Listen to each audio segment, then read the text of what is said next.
कथा सुनना कि एकादशी का आपसे आपसे आपके बच्चे पूछेंगे, मम्मी हम भगवान विष्णु का दर्शन करते हैं, हम राम जी का दर्शन करते हैं, हम कृष्ण भगवान का दर्शन करते हैं, हम भवानी माता का दर्शन करते हैं, हम शंकर जी का दर्शन करते हैं, हम सारे देवी देवताओं का दर्शन करते हैं, पर ये एकादशी माता तो कभी नजर ही नहीं आती।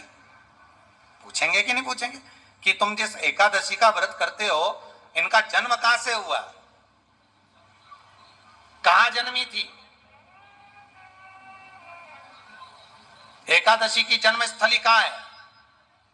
भाई भगवान कृष्ण की जन्मस्थली तो मथुरा है, श्री राम जी महाराज की जन्मस्थली बोल दो जम के अयोध्या है।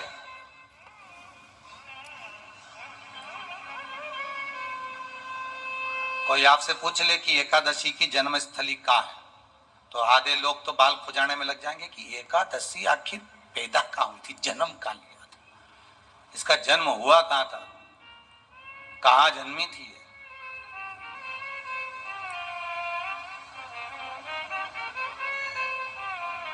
इसका जन्म स्थल है कहां? और अगर मान लो जन्म स्थल एकादशी का है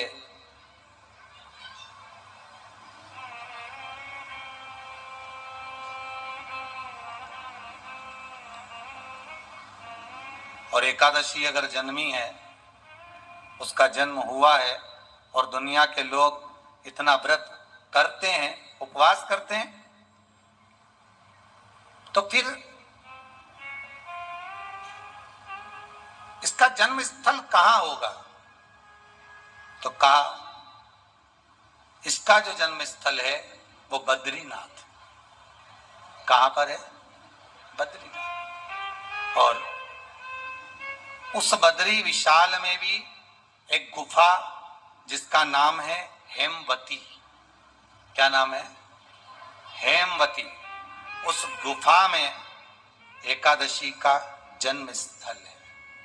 बद्री विशाल में हेमवती गुफा जो 12 योजन अंदर प्रवेश करने जितनी है, 12 योजन की गुफा के अंदर, हेमवती के अंदर एकादशी का प्रागट्य हुआ था, एकादशी का जन्म हुआ था।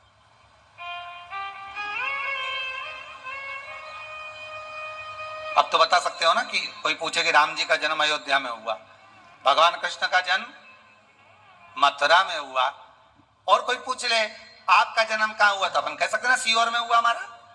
और आपसे कोई पूछे कहां हुए तो कहीं इंदौर में हुए कि देवास में हुए कि भोपाल में हुए कि मुंबई में हुए कि पूना में हुए, आपका तो बता दोगे। पर बच्चे आपसे पूछ ले मम्मी तू इतनी एकादशी का व्रत करती है, एकादशी का तू व्रत करती है और सबको करा देती है कि वल्लभ कुल की एकादशी करो, भले बकरी जैसे चरो पर एकादशी करो, और सबको एकादशी कराया, तो कोई पूछ ले कि एकादशी का जन्म कहां हुआ था, तो आप कह सकते हो कि बद्री विशाल में, हेमावती में, बद्री विशाल के हेमवती गुफा के अंदर जो 12 योजन की गुफा है, उस गुफा में एकादशी का जन्म हुआ।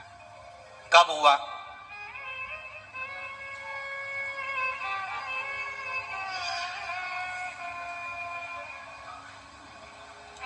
जन्म होने का कारण, राम जी के जन्म होने का कारण था रावण का संहार। भगवान कृष्ण के जन्म होने का कारण था कंस का संहार। नरसिंह भगवान के जन्म होने का कारण, प्रकट होने का कारण था हिरण्यकशिपु का संहार। वराह भगवान के प्रकट होने का कारण था कि पृथ्वी को जल पर लाकर ठहराना, हिरण्याक्ष का संहार।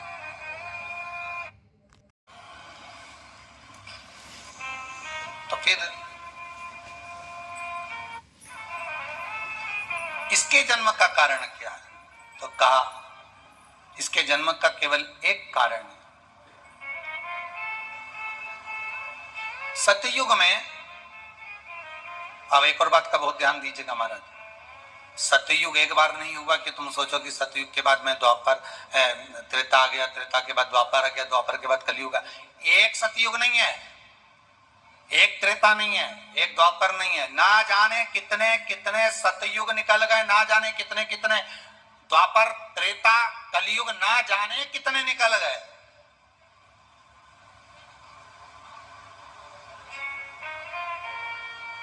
और आप और हम जैसे भी इस पृथ्वी पर ना जाने कितने अरे जम के तो बोलो, निकल गए।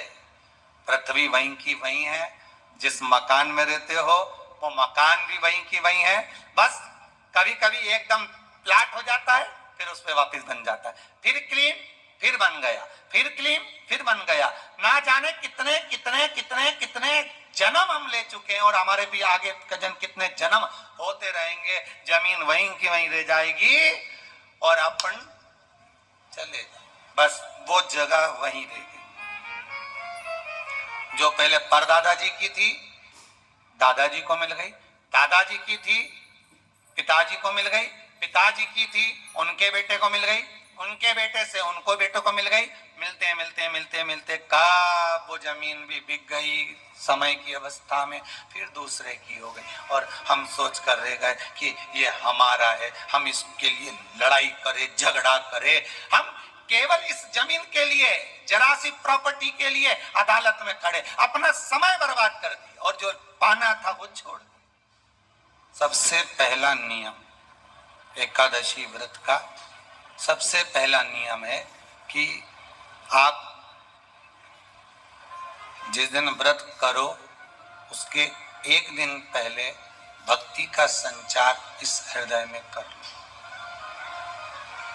भक्ति का संचार इस हृदय में कर लीजिए। जिस दिन आप व्रत करो, जैसे एकादशी का व्रत कर रहे हो, तो दशमी के दिन शाम का समय जब आवे, रात्रि जब होने लगे, शाम का समय आवे, और रात्रि का आप जब भोजन ग्रहण करो, तो उस भोजन में कोई ऐसा पदार्थ ग्रहण मत करिए जिस पदार्थ के कारण आपकी एकादशी बिगड़ जाए।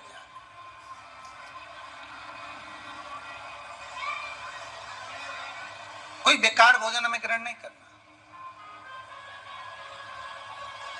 श्रेष्ठ भोजन ग्रहण करिए दशमी। और एकादशी का दूसरा नियम बहुत ध्यान से सुनिएगा।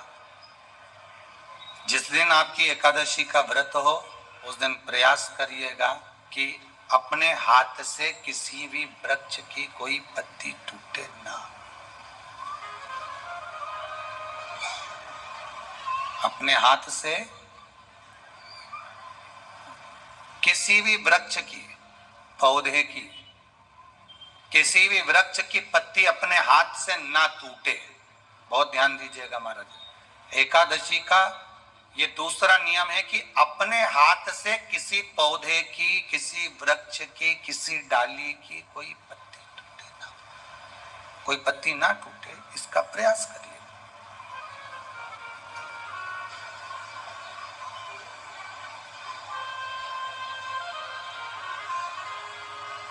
कितना सुंदर व्याख्यान कहा है, कितना सुंदर वर्णन है महाराज, कि मात्र एकादशी का व्रत कर लेने पर, मात्र एकादशी का व्रत कर लेने पर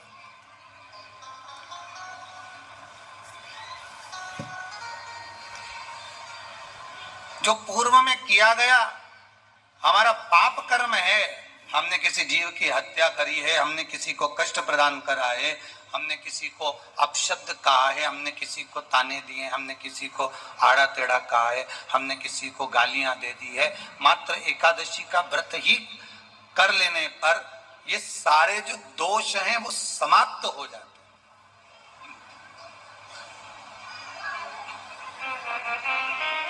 सारे दोष हमारे समाप्ति पर आ जाते हैं।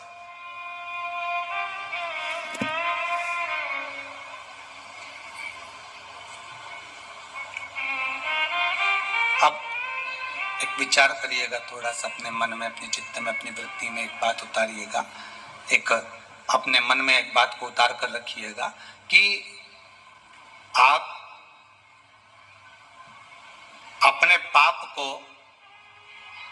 अपने पाप कर्म को जिस दिन क्षीण करने वाले हो, समाप्त करने वाले हो, अपने पाप को आप जिस दिन समाप्ति पर लेकर जा रहे हो, तो उसके एक दिन पहले आपको प्रसन्नता होना चाहिए कि नहीं होना चाहिए कि कल मेरा पाप कटने वाला है, कल मेरा पाप समाप्त होने वाला है, जो मैंने पाप कर्म करा है वो समाप्त होगा, जो मैंने पाप कर्म करा है वो कल समाप्त हो जाएगा। तो एक दिन पहले आपके चेहरे पर प्रसन्नता हो कि ना हो?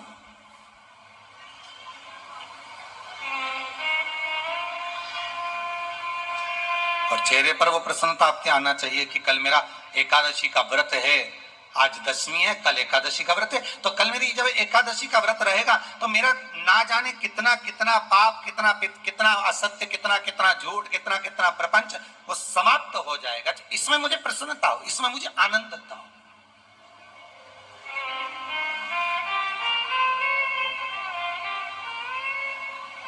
तो क्या कहा गया कि प्रयास करिएगा कि एकादशी के दिन कोई वृक्ष की, कोई डाली की, कोई कोपल की कोई पत्ती ना तोड़ी जाए।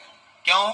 तो कहा अगर उस पत्ती को हम तोड़ देते हैं, वृक्ष की पत्ती को या क्यारे में लगी हुई कोई डाली की पत्ती को हम तोड़ देते हैं तो एकादशी का पुण्य फल प्राप्त नहीं होता, एकादशी का कोई फल हमारे खाते में नहीं जाता, पुण्य फल प्राप्त। अब फिर भले तुम चाहे तुमने मोरदन खाया हो, चाहे तुमने फिर चिप्स खाई हो, चाहे तुमने फिर व्रत का कितना ही सामान खा गए हो और तुमने सोचा कि आज मेरी एकादशी है, तो फिर उसका कोई फल प्राप्त नहीं है, उसका कोई सुख प्राप्त नहीं, आनंद प्राप्त नहीं है आपको, तो उसमें कोई आनंद की अनुभूति आपको नहीं मिल रही। एकादशी का ये दूसरा नियम है कि अपने हाथ से किसी पौधे की, किसी वृक्ष की, किसी डाली की कोई पत्ती टूटे ना, कोई पत्ती ना टूटे, इसका प्रयास करिए। यहाँ पर तीसरे नंबर का जो, चौथे नंबर का जो उपाय बताया है, उपवास करने का जो नियम बताया, उसमें वर्णन किया एकादशी के दिन अगर आपका व्रत है तो आप भूलवश भी डब्बे में रखी हुई रोटी गाय को ना देते हुए कुछ थोड़ा सा फल, फलहार, कोई केला, कोई सेब, जो आप खाते हो, अंगूर, पपीता, जो आप ग्रहण कर रहे हो, उसका थोड़ा सा भाग आप गाय को प्रदान करो, आप गाय को दीजिए।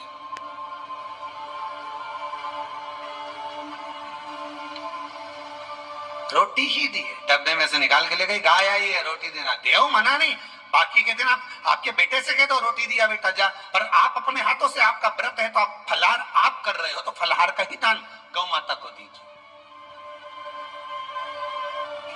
पांचवा वर्णन किया चतुर्थ भाव में, बन सके जितना एकादशी के दिन भगवान का ओम नमो भगवते वासुदेवाय का जाप करें या अपने गुरु मंत्र का स्मरण करें, या जो मंत्र आपके हृदय में समाहित हो, श्री शिवाय नमस्तुभ्यम, ओम नमः शिवाय, राम कृष्ण शिव, जो मन पड़े उसका भजन करें, पर दिल से करें, जितनी देर करते बने उतना देर।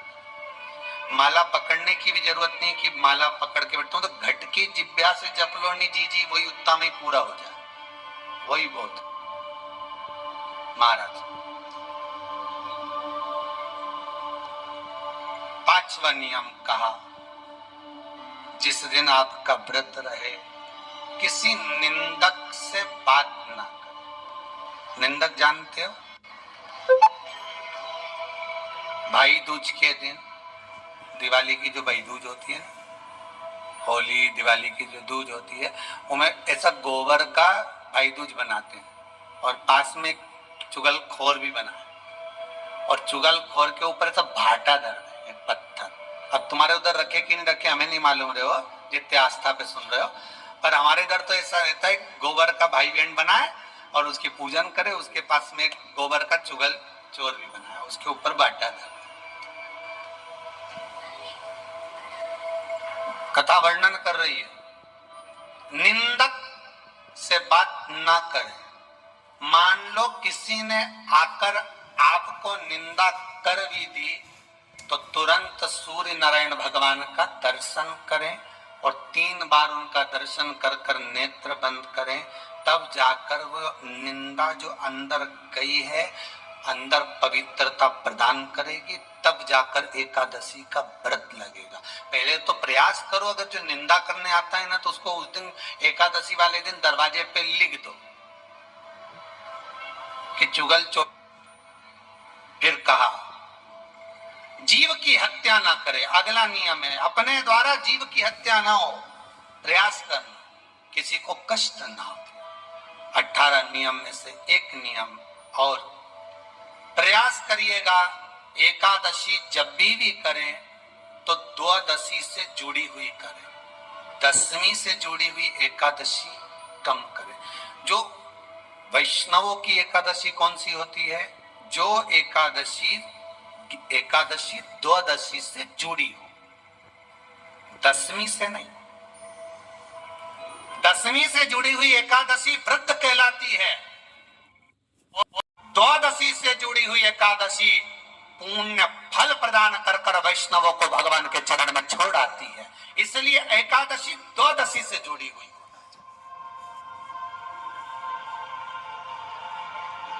वैष्णव एकादशी। फिर अगला वर्णन किया गया। महाराज शास्त्र कहता है, अगला वर्णन जो किया गया उसमें बताया, प्रयास करें जिस दिन एकादशी हो उस दिन घर में बुआरी झाड़ू आदि जो लगती है वो दूसरा लगा ले। क्यों? उसका वर्णन है, अगर आप बुआरी लगाएंगे, झाड़ू लगाएंगे, पोछा लगाएंगे तो हो सकता है कोई जीव आपके हाथ के द्वारा मर जाए। तभी एक बार ये कथा हमने काशी में कह दी थी। कहां करोगे? सारे व्रतों में केवल एक व्रत ऐसा होता है एकादशी का, जिसका उद्यापन पहली एकादशी पर भी कर सकते हो। सारे उद्यापन में केवल एक उद्यापन ऐसा होता है, सारे व्रतों में एक व्रत का उद्यापन ऐसा होता है, वो है एकादशी का। ये जरूरी नहीं कि 26 पूरी होगी तभी तुम करोगे, या तो पहली में कर लो या फिर 26 पूरी हो तब कर। पर उद्यापन, अब तुमको ऐसा लगे कि हाँ मैं अभी तो जीऊंगी हो, तुमको ऐसा लगे तो अभी तो मैं तो बढ़िया, तो पहली पर करने से क्या फल मिलेगा?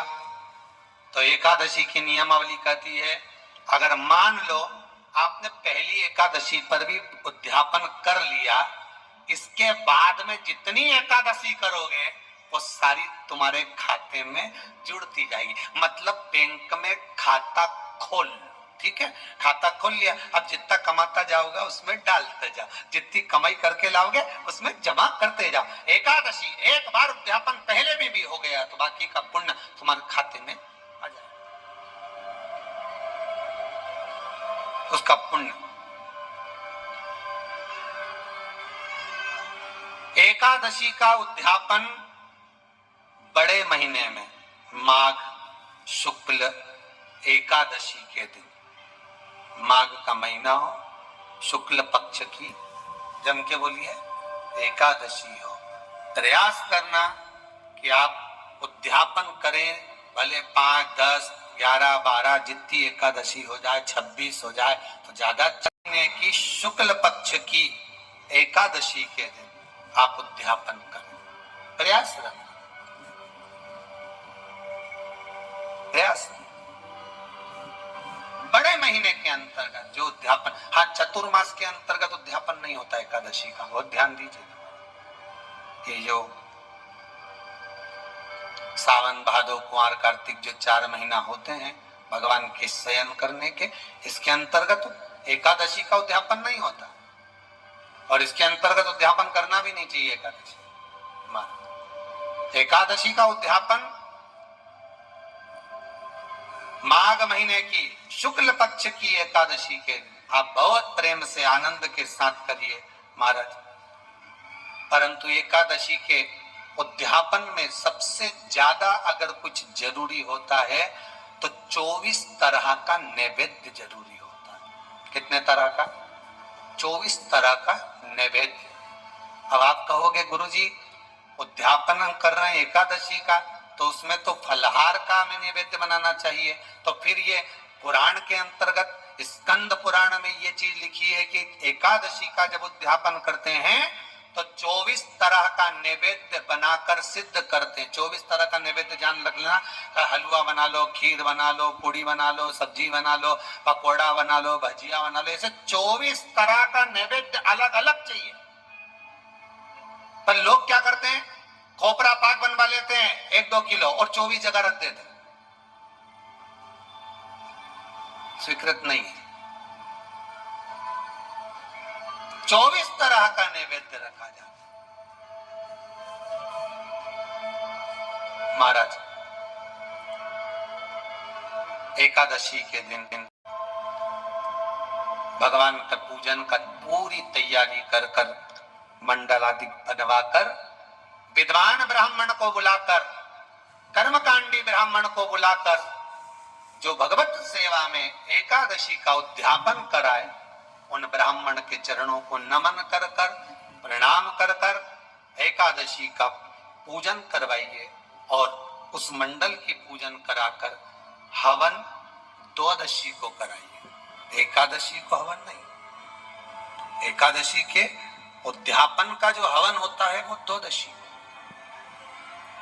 हमारे यहाँ इसको शुक्ल एकादशी भी कहते हैं और कहते हैं ये सती माता ने यही एकादशी के दिन से जो व्रत साधना करना प्रारंभ करी थी वो सुख देने वाली। निवेदन है आपसे, कोई कार्य अटक रहा है, तकलीफ आ रही है, दुख है, लक्ष्मी नहीं आ रही, परेशान हो, 108 बेलपत्र की, जो बेलपत्र होते हैं उसकी, इसको छेद तो करते नहीं है, सुई से बेल जाओ, बांधते जाओ, 108 बेलपत्र की माला बना लो,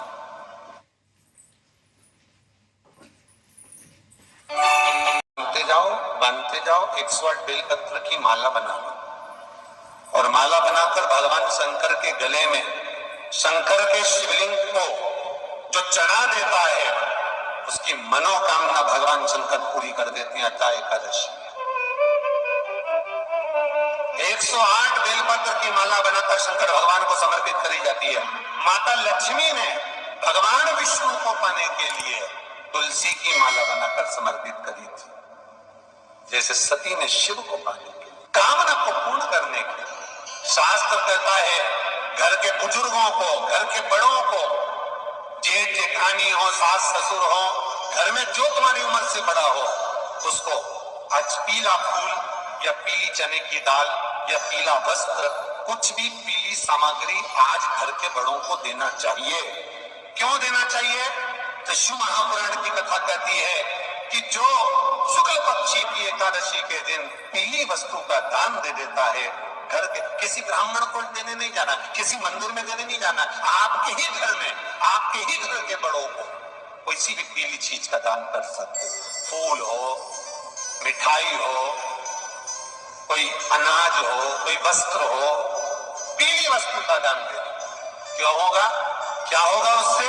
शिव महापुराण की कथा कहती है उससे जिंदगी में कभी बड़ी बीमारी प्रवेश नहीं करती। सनातन धर्म कहता है वट वृक्ष की पूजन करने वाला, वट वृक्ष के नीचे शिव की आराधना करने वाला, लोम समर्पित कर जल चढ़ाने वाले का जैसे कर्ज मुक्ति होती है, उसी तरह आंवले के वृक्ष के नीचे मात्र ताजा मिष्ठान दूध का बनाकर उस सामग्री को भगवान आंवले के वृक्ष के नीचे पूजन करने से लक्ष्मी और संपदा की वृद्धि होती है। जैसे शमी का पौधा, शमी का वृक्ष, शमी के वृक्ष के नीचे मात्र दूध और जल मिला हुआ जल, शमी के वृक्ष के नीचे मात्र ओघड़दानी, अवधूतेश्वर महादेव के नाम से केवल हफ्ते में एक बार भी अगर दूध और जल का मिश्रण शमी के पौधे के नीचे कर दिया जाता है तो कहते हैं शरीर में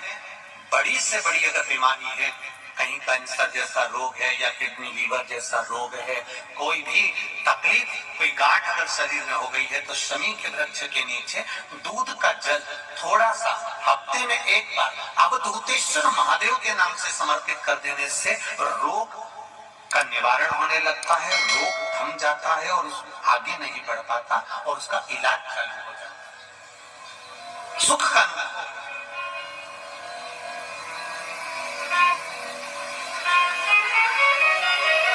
एक बात का स्मरण रहे आप, आंवले के वृक्ष के नीचे अगर कोई भोग लगाया गया है पा सकते हैं, पीपल के वृक्ष के नीचे कोई भोग लगाया है पा सकते हैं, बट वृक्ष के नीचे कोई भोग लगाया गया है पा सकते हैं। जिस वृक्ष के नीचे भोग लगाओगे पालोगे, पर शमी वृक्ष के नीचे का जो भोग लगाया गया है वो नहीं पाया जाएगा। शमी वृक्ष का जो प्रसाद है